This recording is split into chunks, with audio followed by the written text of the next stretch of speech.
ஐயா, உங்களுக்கா இந்த நிலைமை? ஆமா, அன்னைக்கு கோயில் திருப்படியில கொள்ளையடிச்ச, இன்னைக்கு என்ன தெரு தெருவா அலைய விட்டுட்டான். கோவில்ல தெய்வத்தை காக்க வச்ச, இன்னைக்கு கோயில் வாசல்ல பிச்சைக்காக என்ன காக்க வச்சுட்டான். ஐயா ஐயா, கவலைப்படாதீங்க.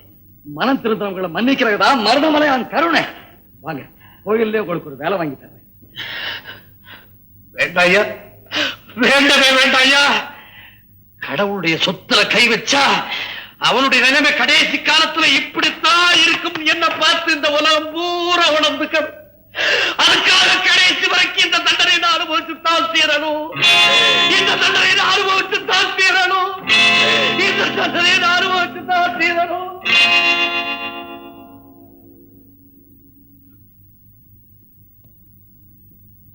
என்னங்க, யாருக்கு இவ்வளவு அவசரமா கடிதம் எழுதிட்டு இருக்கீங்க?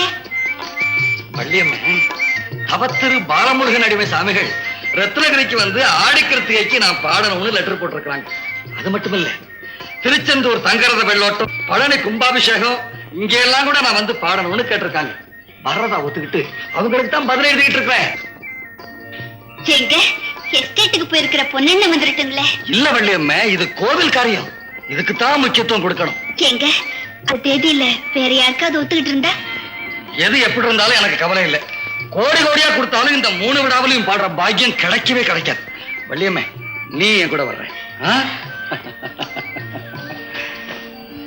என்னடி இது இப்படி சொல்லிட்டு போறாரு? அந்த பொண்ணை மட்டும் இருந்திருந்தா 30,000 ரூபாய் வர வந்திருக்கும்.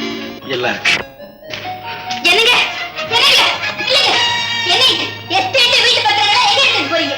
இதையெல்லாம் அடமானம் வச்சு 3 லட்சம் ரூபாய் கடன் வாங்கி ரத்னகிரியில பார்த்த மாதிரி என் முருகனுக்கு வைர ஆபரணங்கள் செய்ய போறேன். என்ன சொல்றீங்க?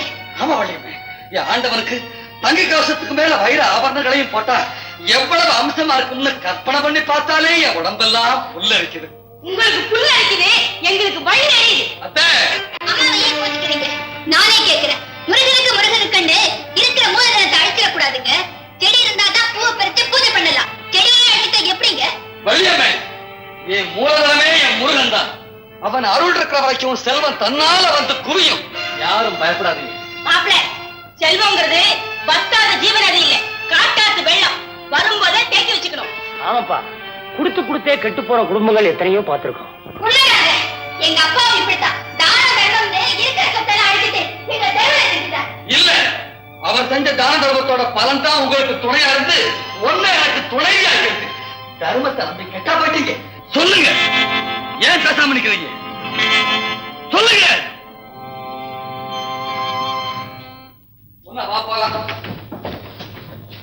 பள்ளி, இவரை புத்தி சொல்லி திருத்த முடியாது. இனிமே நாம தான் புத்திசாலித்தனமா நடந்துக்கணும். ஏற்கனவே 1 லட்சம், இப்போ 3 லட்சம், ஆக 4 லட்சம் நம்மளுக்கு நாம் கடன் கொடுத்திருக்கிறோம். இந்தாங்க சார் பத்திரம். குமாரதேவன், நீங்க முருகனுக்கு வைர ஆபரணங்கள் செய்ய போறதா சொன்னதுனால நல்ல ஜாதி வைரமா பார்த்து சோதிச்சு எடுத்திருக்கேன். நீங்க இன்னும் இப்படிப்பட்ட நல்ல காரியங்களை செய்யணும்னு நான் முருகனை வேண்டிக்கிறேன். முருகன் உங்களுக்கு எந்த குறையும் வைக்க மாட்டான். ரொம்ப சந்தோஷம். நான் வரட்டுங்களாங்க? வாங்க. ஒன்னா, எனக்கு ரெக்கார்டிங்க்கு நேரம் ஆயிடுச்சு. எல்லாரும் காத்துக்கிட்டு இருப்பாங்க. நான் புறப்படுறேன். நீ இதை எடுத்துக்கிட்டு நேரா வீட்டுக்கு போ. வீட்டுக்கா? எதுக்கு? இப்பவே ஒரு ஆளுகிட்ட கொடுத்து நகை செய்ய சொல்லிடலாமே. கண்டவங்க கிட்ட கொடுக்க கூடாதுரா. ஒரு நல்ல ஆள்கிட்ட கொடுத்து. நல்ல ஆளு எங்க கிடைக்கிறான்? என்ன விட்டுட, நீ கையோட கொண்டு போயிட. விளையாடுறியா? நான் பாடுறதா இல்ல அதை பாதுகாக்கிறதா? விலை உயர்ந்த பயிரா கேடுறா. அதனாலதான் எனக்கு ரொம்ப பயமா இருக்கு. தங்கத்துக்கே தகராறு, வைரம்ங்கும் போது திக்கு திக்குங்குது. மடியில கனம் இருந்தா வழியில பயம்னு சொல்லுவாங்க. ஆனா எனக்கு வழியில பயம் இல்ல. ஏண்டா அனாவசியமா மனசு போட்டு குழப்பிக்கிறேன்? வேலும் மயிலும் நமக்கு துணை இருக்கும் போது எந்த ஆபத்தும் நம்ம நெருங்காது. இதை எடுத்துக்கிட்டு துணிவோட நேரா வீட்டுக்கு போ. இதை எடுத்துக்கிட்டு வீட்டுக்கு போறதுன்னா துணியோட போய் பிரயோஜனம் இல்ல. துணியை சுத்தி மறைச்சு எடுத்துட்டு போறேன்.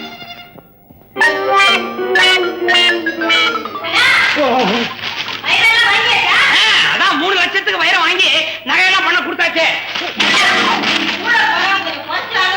அது வாங்கியாச்சு. அதுக்கு என்ன பண்றது? வேட்டி, புது வேட்டி. அதே வேட்டியை கெட்டியா பிடிக்கல நான் நடுவிடுமே. அதான் அதான்.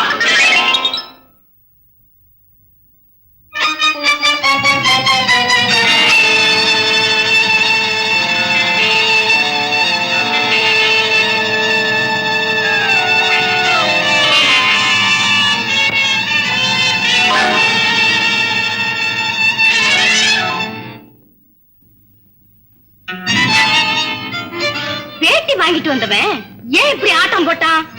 இதுல ஏதோ மர்மம் இருக்கு.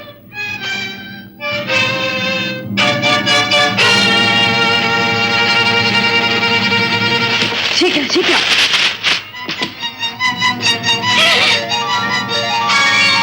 கண்ண பறிக்கிட்டே அத்தனையும் வைரண்டி. சீக்கிரம் சீக்கிரம். யாராவது வராங்களா நான் பாத்துக்கிறேன்.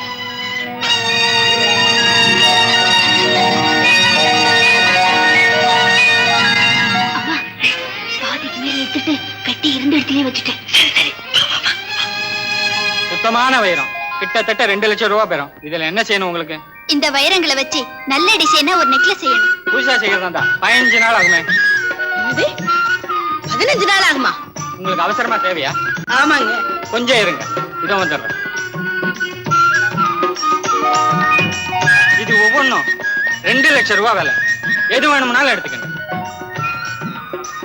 இந்த பதக்கத்தை இந்த நெக்லஸோட சேர்த்து தர முடியுங்களா? ஓ, அதுக்கு என்ன, அப்படியே செய்து கொடுக்கலாங்க.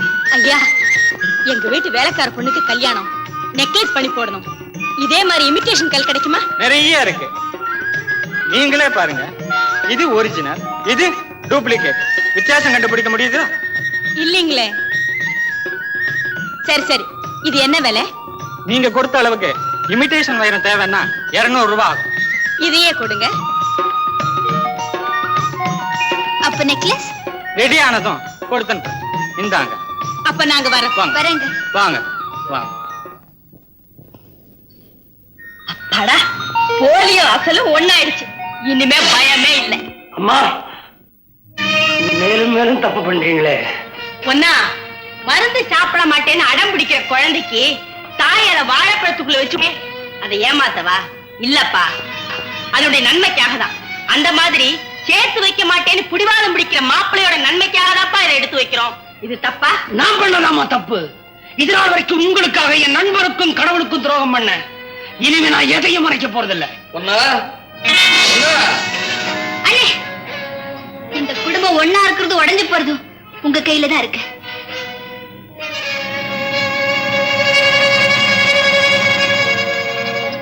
ஒன்னா இவதான் ரத்னகிரி முருகனுக்கு வைர நகைகள் பண்ணி கொடுத்தவர். வழியில பார்த்தேன், கையோட கூட்டிட்டு வந்துட்டேன். நீ போய் அந்த வைரத்துல எடுத்துட்டு வா. போ சீக்கிரம், போய் எடுத்துக்கிட்டு வா. போ பொண்ணா.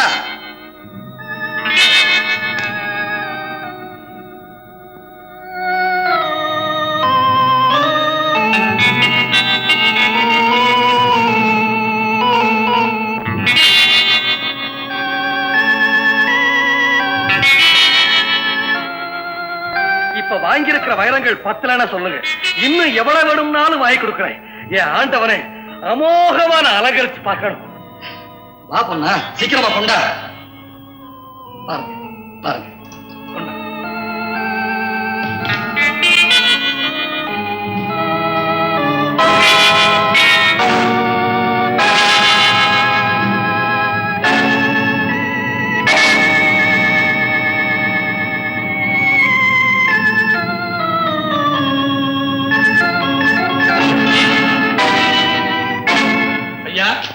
இந்த வைரங்கள்ல பாதிக்கு மேல போலி. உங்களை நல்லா ஏமாத்திருக்காருங்க. அவர் நல்லவர், நாணயஸ்தர், முருக பக்தர். நான் சொல்றதுல உங்களுக்கு நம்பிக்கை இல்லைன்னா 4 பேரை கூட்டு வந்து காட்டி உண்மையை தெரிஞ்சுக்கிட்டதுக்கு அப்புறம் எனக்கு சொல்லி அனுப்புங்க. நான் வர்றேன்.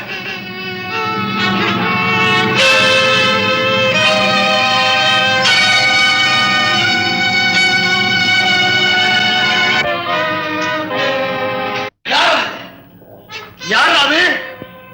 யாரு? சொல்லுடா சொல்லுடா சொல்லுடா.